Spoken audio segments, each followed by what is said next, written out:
새해는 서두르지 않게 하소서.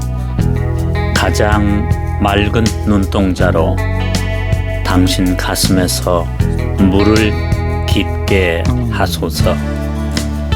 기도하는 나무가 되어 높이 비상하며 영원을 노래하는 악기가 되게 하소서. 네, 안녕하세요. 오늘 하루 이정명입니다. 인사에 앞서 소개해드린 시는 이성선 시인의 새해 기도입니다.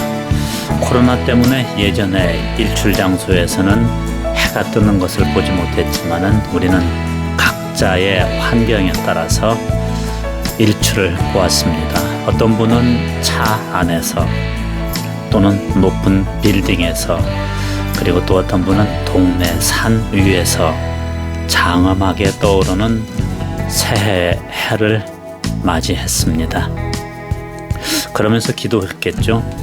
올해는 내가 생각하는 일에 걸림돌이 없이 승진하고 돈도 벌고요, 사업도 번창하고 또 하는 일마다 성공하기를 기원했을 것입니다.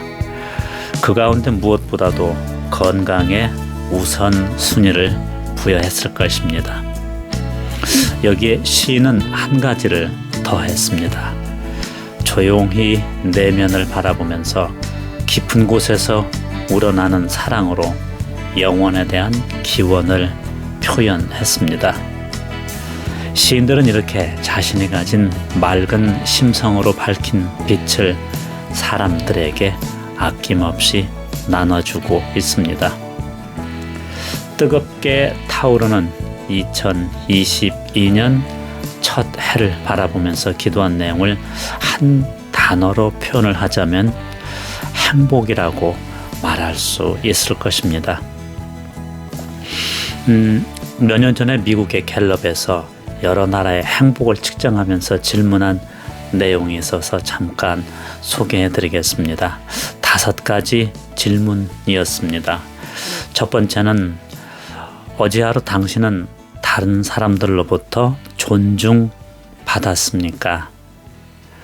이런 내용이었고요. 두 번째는 어제 하루 당신은 새로운 것을 배웠습니까? 그리고 세 번째는 어제 하루 당신은 당신이 가장 잘하는 것을 했습니까? 네 번째는 어제 하루 당신은 믿을 만한 사람이 있었습니까? 마지막으로 5번째는 어제 하루 당신은 당신의 시간을 어떻게 쓸지 스스로 선택할 수 있었습니까? 이런 질문이었습니다. 물론 질문의 내용이 우리의 정서와는 여러 가지로 다르지만은 이런 질문을 던진 이유는 우리가 일상에서 경험하는 나의 기분, 내 기분과 긴밀하게 연관돼 있음을 알 수가 있습니다. 이 질문을 다시 정리해 보면은요, 우리는 다른 사람부터 무시당하지 않고 존중받을 때 행복하고요, 뭔가를 배워서 성장하고 있다고 느낄 때 행복하고, 믿을 만한 사람이 주변에 있어 마음이 든든할 때 그때 행복하고, 또 자기 삶을 주도적으로 살고 있다고 생각할 때 행복한 것을 느낀다는 것이죠. 그래서 행복한 기분은 돈보다는 존중, 명예, 성장, 유지, 지지, 그리고 자유와 같은 내면의 욕구가 결정한다는 것을 짐작을 할 수가 있습니다. 이 설문조사를 한 갤럽은 질문의 항목에 예로 답한 사람들의 비율로 순위를 매겼습니다. 그런데 우리나라는 전체 89개 나라 가운데 뒤에서도 한참 뒷순위를 차지했다고 그러죠. 물론 이 내용은 2-3년 전의 내용입니다. 질문의 내용도 생소하고 문화도 달라서 그렇기도 했지만은 우리가 생각하는 행복의 관점이 지나치게 현상에 몰려 있는 것이 아닌가 하는 그런 것은 생각해 볼 여지가 있습니다. 이상이든 현실이든 어쨌든 우리는 행복을 얻기 위해서 몸과 마음으로 노력을 해야 합니다. 그래서 오늘은 에드가 게스트의 결실과 장미라는 시를 먼저 보내드립니다. 결실과 장미. 크건 작건 간에 꽃들이 여기저기 피어있는 아름다운 정원을 갖고자 하는 이는 허리를 굽혀서 땅을 파야만 한다. 소망만으로 얻을 수 있는 것은 이 세상에서 극히 적은 까닭에 우리가 원하는 가치 있는 것은 무엇이건 일함으로써 얻어야 한다. 당신이 어떤 것을 추구하는가 하는 것은 문제가 아니다. 그것의 비밀이 여기 쉬고 있기에 당신은 끊임없이 흙을 파야 한다. 결실이나 장미를 얻기 위해선. 네, 시는 여기까지입니다. 미국 시인인 에드가 게스트는 1881년에 태어나서 1959년에 세상을 떠났는데 생활에서 벌어지는 일을 시로 썼다고 합니다. 무엇을 얻고자 한다면 반드시 노력을 해야 한다는 얘기였습니다. 그것이 현실의 것이든 이상이든 말입니다. 앞서 이성선 시인의 새해 기도에서는 영혼의 울림에 대해서 먼저 말씀드렸습니다. 기도하는 나무가 되어 높이 비상하며 영혼을 노래하는 악기가 되게 하소서, 이렇게 표현을 했습니다. 행복의 근원이 기도하는 마음이 먼저임을 말하고 있는 것이죠. 시 이야기를 잠시 미뤄두고 문학 작품 속에 나타난 행복을 한번 다루어 보겠습니다. 작품은 톨스토이의 일리아스의 행복이라는 단편 소설입니다. 어느 마을에 일리아스라는 사람이 살고 있었습니다. 그는 아버지에게서 재산을 물려받지 못했습니다. 그는 가장이 되어 살림을 늘려가기 위해서 열심히 노력했습니다. 남들보다 먼저 일어나고 늦게 잡니다. 저녁 늦게까지 일을 한 것이죠. 덕분에 수입이 들어서 35년 만에 큰 재산을 이루었습니다. 일리아스가 부를 이루자 주변에서는 그를 몹시 부러워했습니다. 일리아스는 행복한 사람이야, 저렇게 재산을 많이 가지고 있으니 말이야. 또 지위가 높고 부자들도 그와 친해지고 싶어 했습니다. 그는 손님이 오면은 양도 잡고 또 손님이 많으면은 말도 잡아서 대접을 했습니다. 그에게는 아들 둘과 딸이 하나 있었습니다. 가난했을 때는 아들들이 살림을 도왔지만은 부유해지자 아들들은 게을러졌고 술을 많이 마셨습니다. 그러다가 큰아들은 싸움을 하다가 죽고 말았습니다. 작은 아들은 고집 센 여자와 결혼을 하고 아버지의 말을 듣지 않자 나가 살게 합니다. 작은 아들에게 재산을 나눠준 일리아스는 흉년으로 또 인근의 침입자들에게 재산을 많이 빼앗겼습니다. 그 무렵 그의 기력도 많이 약해졌습니다. 그의 나이가 70살이 되었을 때 그는 모든 재산을 잃어버립니다. 그리고 빈 털터리가 되어서 남의 집 살이를 해야 했습니다. 또 그 사이 작은 아들은 먼 곳으로 이사를 갔고 딸은 죽어서 가난한 노부부를 거둘 사람은 주변에 아무도 없었습니다. 다행히 이웃의 마음 따뜻한 사람의 도움으로 그 집 일을 도우면서 살았습니다. 노부부는 얼마 전까지 세상에 이름을 날릴 만한 집안을 다스렸기 때문에 세상 사는 이치를 깨닫고 게으름을 부리지 않고 열심히 일을 해서 집 주인에게 도움을 주었습니다. 어느 날 그 집에 손님이 찾아왔습니다. 그리고 그곳에 부자로 소문이 자자한 사람이 일꾼이 되어서 집안일을 한다고 하자 놀라워합니다. 그리고 그 손님 일행 중 한 명이 조심스럽게 일리아스에게 물었습니다. 영감님, 행복했던 지난날이 생각나서 괴롭지 않으세요? 그러자 일리아스가 대답합니다. 내가 행복과 불행에 대해서 말해도 아마 당신은 믿지 않을 겁니다. 차라리 제 아내에게 물어보세요. 이렇게 말합니다. 그러면서 집사람은 여자라서 마음에 담아둔 말을 다 털어놓을 것입니다. 이렇게 말을 합니다. 그래서 손님은 일리아스의 부인에게 물었습니다. 지난날의 불행과 행복에 대해서 어떻게 생각하느냐고요. 그러자 일리아스의 부인이 말합니다. 우리는 50년 동안 함께 살면서 행복을 찾았지만은 끝내 찾지 못했습니다.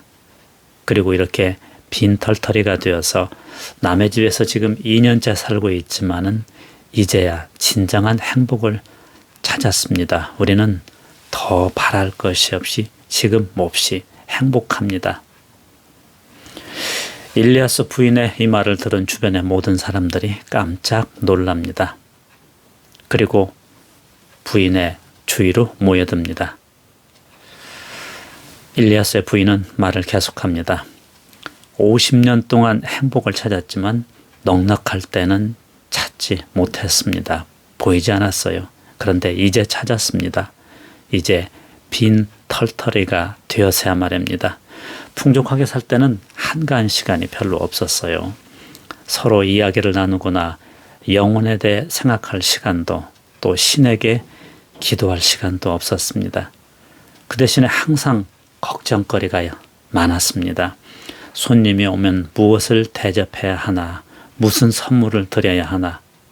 그런데도 손님이 가면은 하인들을 감시해야 했습니다. 조금만 틈을 주면은 게을러지고 뭐가 없어지고 그래서 말입니다.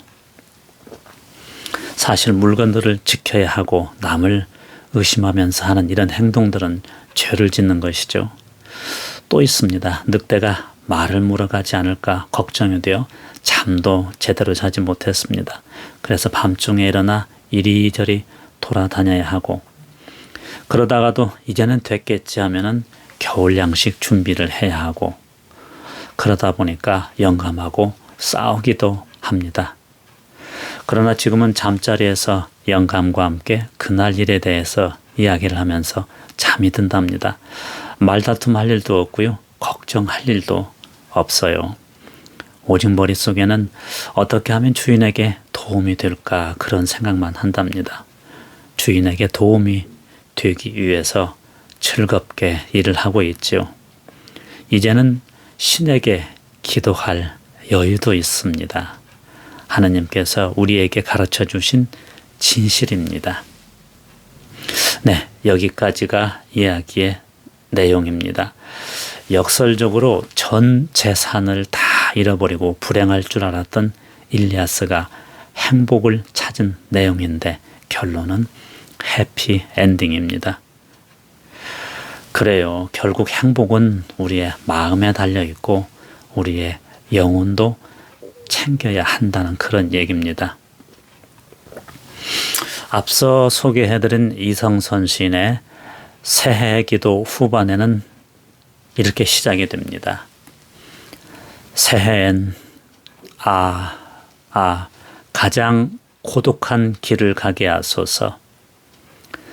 당신이 별 사이로 흐르는 혜성으로 찬란히 뜨는 시간, 나는 그 하늘 아래 아름다운 글을 쓰며 당신에게 바치는 시집을 준비하는 나날이게 하소서.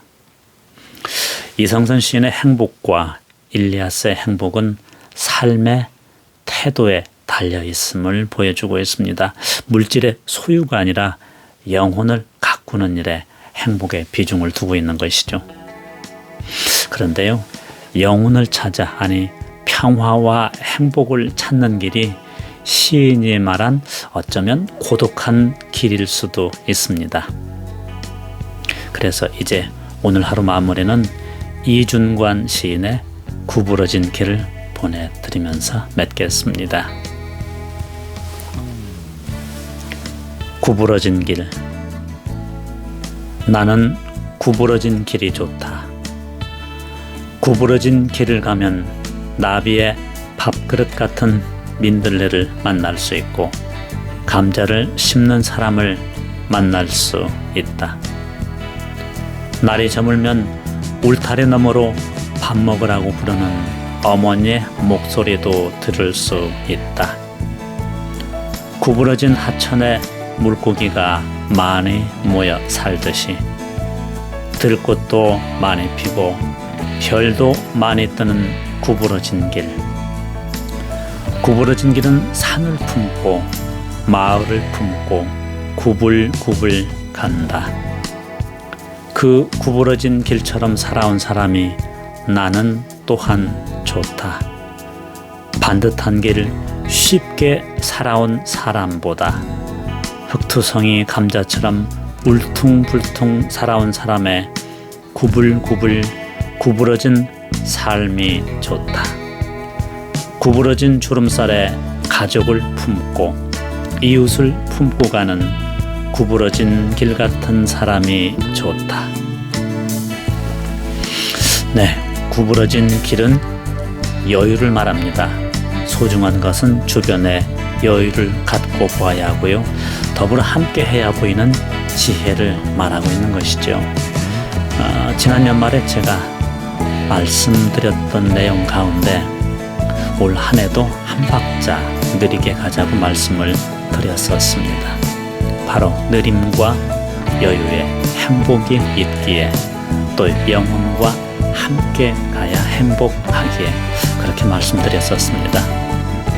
오늘 하루 열심히 산 나를 위해 오늘도 유료의 말 잊지 마시기 바랍니다. 나를 위한 편안한 시간 되시기 바랍니다. 편안한 시간 되십시오.